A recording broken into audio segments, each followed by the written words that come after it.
The roar of an engine, the rising sun painted on a wing, and a pilot who knows he will never come back.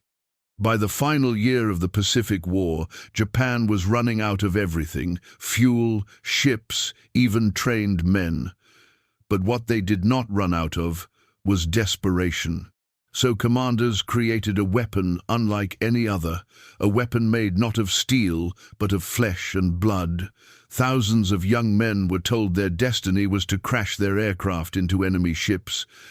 Some went willingly, some had doubts they never dared speak, and some survived not because they wanted to, but because their plane malfunctioned or the weather turned them back. The world came to know them by one word: kamikaze. But here's the truth.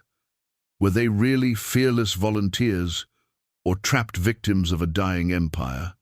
Today, we're uncovering the untold reality of Japan's kamikaze planes, the hidden training, the shocking failures, the human stories, and how a desperate gamble became one of the most feared tactics of World War II.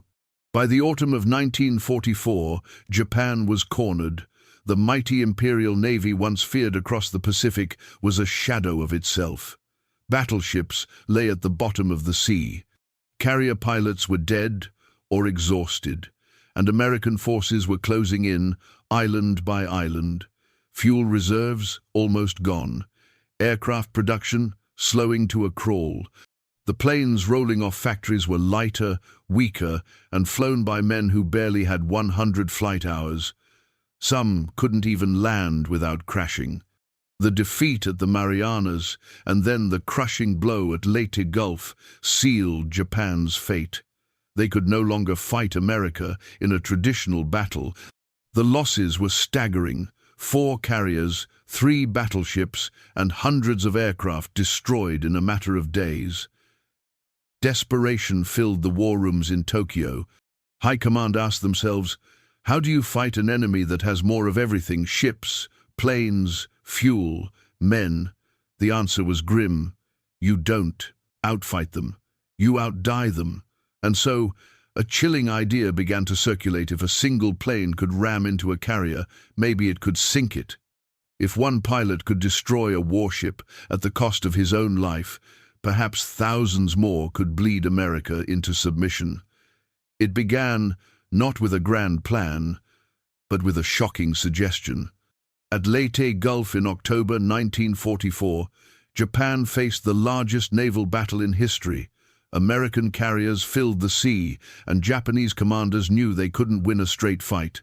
That's when Vice Admiral Takejiro Onishi proposed something unthinkable: special attack squadrons. Pilots would deliberately crash into American warships. No return, no escape. At first, even hardened officers recoiled. It sounded barbaric, wasteful, even insane. But Onishi argued with cold logic. There is no other way to save Japan. And desperate times demanded desperate measures. The first squadron was formed, the Shinpu Tokubetsu Kogekitai. Shinpu meant divine wind, a reference to the legendary typhoons that destroyed Mongol invasion fleets in the 13th century. The symbolism was powerful. Once again, Japan would unleash a storm to save its homeland. Leading the very first official kamikaze mission was Lieutenant Yukio Seki. He was only 23. Reports say he wasn't eager. He even questioned whether this was a waste of life. But duty and pressure carried him forward. On October 25th, Seki and his pilots dove into U.S. ships off Leyte. One slammed into the escort carrier USS Streetlow, detonating its bomb payload. In minutes, the ship was sinking, the first major warship destroyed by kamikazes. Tokyo celebrated. Newspapers hailed the pilots as gods reborn, divine warriors who had changed the course of the war. But privately, some officers whispered, "Is this bravery or madness?" For many young Japanese pilots, the journey began not with training manuals, but with ceremonies. They were given a white headband, the hachimaki symbolizing purity and courage. They drank a final toast of sake. Some even wrote death poems, a tradition of the samurai, before climbing into their cockpits. The reality? Most of these men were not seasoned warriors. Many were still teenagers. Some had barely finished high school. By 1945, Japan was drafting boys as young as 17 and rushing them through flight training that sometimes lasted only a few weeks. Pilots were encouraged to smile in photographs, to write letters of confidence to their families. But in private, diaries revealed another story: fear, doubt, even anger. One pilot confessed, "I do not want to die, but if I refuse, I will shame my family." The pressure was immense. Refusing meant dishonor for yourself, for your parents, for your ancestors. So they strapped in, often with bombs slung under the wings, and prepared to take off on a one-way mission. Some never reached their targets. Engines failed. Fuel ran out. Bad weather turned them back. Survivors recalled the heavy silence of returning to base, greeted not with relief, but suspicion. Why had they lived when others had died? Imagine that moment. Your life spared by chance, and yet you're treated as though you failed your duty. So I'll ask you, would you have had the courage to follow through, or would you secretly pray for engine failure? For American sailors, the sea itself became haunted. One moment the sky was clear. The next, a speck appeared on the horizon, growing larger, diving faster. Was it a scout plane, a damaged fighter, or was it a kamikaze, aiming straight for your ship? At Leyte Gulf, the escort carrier USS Street Low became the first major victim. The kamikaze strike triggered explosions that ripped through her decks. Within an hour, the ship sank, taking more than 100 sailors with it.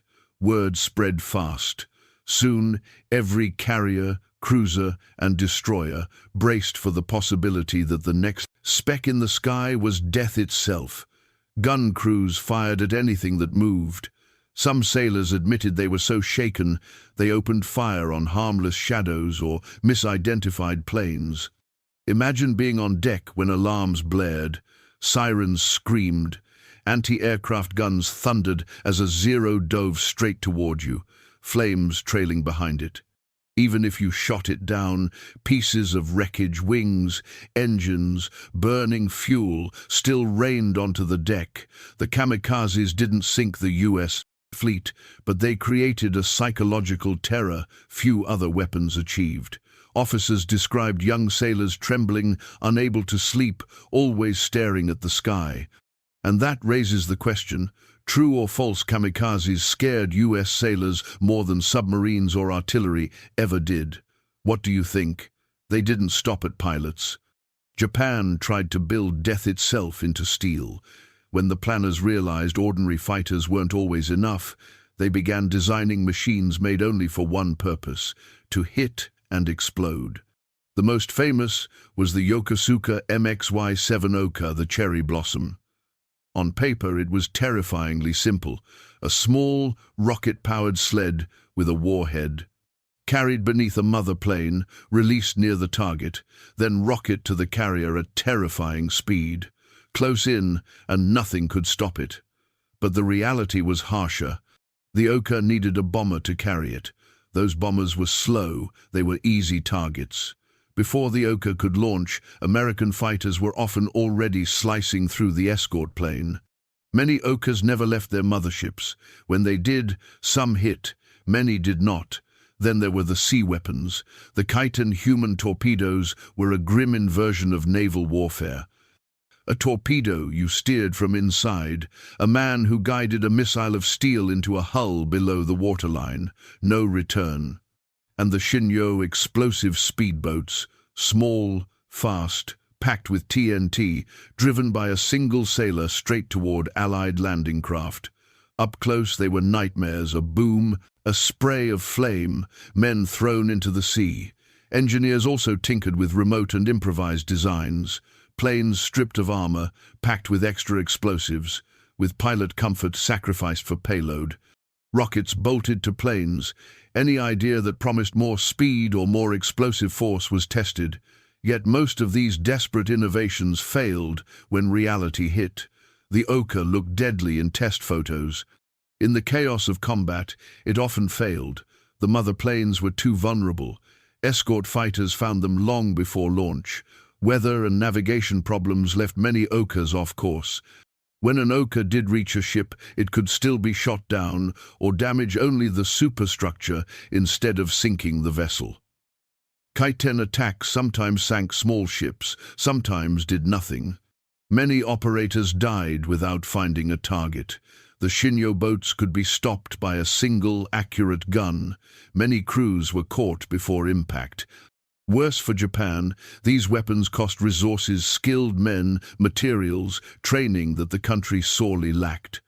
They offered drama and headlines, they offered rare, spectacular successes, but they did not change the balance of fuel, steel, and industrial power. There is a bitter irony here. Machines built to be unstoppable were often fragile. The best designs failed because the logistics around them broke down. The Oka needed safe carriers, the Kaiten needed stealthy approaches. When the supply chain and pilot training were collapsing, the weapons collapsed with them. Still, when they worked, they were terrifying. Imagine watching a rocket plane close at 300 miles per hour. Imagine seeing a small boat aim itself like a guided bullet. Imagine knowing another human being had steered that weapon toward you. The propaganda posters showed smiling pilots. The newspapers called them divine warriors. But behind the polished image, the reality was far messier. Not every kamikaze was eager to die. Far from it. Survivor accounts paint a different story. Many pilots admitted they never volunteered, they were selected. Refusing wasn't really an option. Commanders would ask for volunteers, then wait in silence. Few dared step back. The shame would haunt not only the pilot, but his family. One young aviator later recalled, "If I refused, my parents would be disgraced." So I raised my hand. Inside, I was terrified. Even those who believed in the mission carried private doubts. Diaries recovered after the war reveal lines like, "I want to see my mother again," or "I wish I had more time to live." Peer pressure was immense. Pilots were reminded that their sacrifice would inspire the nation, protect their families, and bring honor to Japan. To resist was unthinkable. And yet, some did survive, not by choice, but by fate. Their engines failed, weather turned them back, or American gunners shot their aircraft down before impact. Those who returned were often shunned, accused of cowardice, their survival treated like a stain rather than a blessing. After the war, these men spoke of deep guilt. Some confessed they were relieved to have lived, yet carried decades of shame. Others said plainly, "We did not want to die. We were forced." By the spring of 1945, Japan was cornered on all sides. The Americans were preparing to invade Okinawa, just 400 miles from the Japanese homeland. For Tokyo's war leaders, this was the last chance. If Okinawa fell, the path to Japan itself would be open. And so, the kamikazes were unleashed on a scale never seen before. Over the 3-month battle, Japan launched more than 1,500 kamikaze missions. The skies over Okinawa turned into a deadly storm. Waves of aircraft, sometimes 30, sometimes 50 at a time, dove toward the U.S. fleet. The cost was staggering. The carrier USS Bunker Hill was struck twice within minutes. More than 300 men died in the inferno. The USS Enterprise, America's most decorated ship of the war, was crippled by a kamikaze blast. Even destroyers and supply ships, the lifeblood of the fleet, were hammered relentlessly. To U.S. sailors, Okinawa felt like a nightmare without end. Day after day, alarms screamed, gunners fired until their barrels melted, and still the kamikazes came. Yet for all the horror, the strategy failed. Despite the damage and the loss of thousands of sailors' lives, the U.S. fleet pressed on. Okinawa fell. The kamikazes, no matter how many, could not reverse the tide. Japan's leaders had gambled everything on sacrifice. But sacrifice alone could not outmatch America's overwhelming industry and resources. When the war ended, Japan was left not only in ruins, but with ghosts. The kamikaze pilots became symbols, but what they symbolized depended on who was looking. In post-war Japan, some remembered them as heroes who gave their lives for the nation. Memorials were built, like the Chiran Peace Museum, where visitors can still see photographs of the young men, their farewell letters, and even their last poems. Families visited to honor sons who never returned. Others, however, saw tragedy. Survivors spoke of coercion, of fear, of boys pushed into death by propaganda and peer pressure. Historians pointed out that these sacrifices had little impact on the war's outcome, yet left deep scars on Japan's conscience. At Yasukuni Shrine in Tokyo, where the spirits of the war dead are enshrined, the kamikazes are honored alongside generals and soldiers, but the shrine remains controversial. For some, it represents respect for sacrifice. For others, it is a painful reminder of militarism and manipulation. In the West, the debate is equally sharp. Many Americans who fought at sea remember the kamikazes as terrifying enemies, men who turned the sky into a suicide weapon. But some also spoke of respect and acknowledgement that it took extraordinary courage, or at least resolve, to carry out such missions. Even today, the word kamikaze is used around the world sometimes to mean reckless bravery, sometimes to mean pointless destruction. That dual meaning is the legacy of those final flights. So I'll ask you, were kamikazes heroes, victims, or both? Tell me what you think in the comments. In the end, the kamikaze strategy did not save Japan. It did not halt the US advance. It did not stop the bombs falling on Tokyo. And it could not prevent the war's fiery end at Hiroshima and Nagasaki. But the kamikazes left behind something far more enduring than battlefield results. They left a question, one that still divides historians, veterans, and families.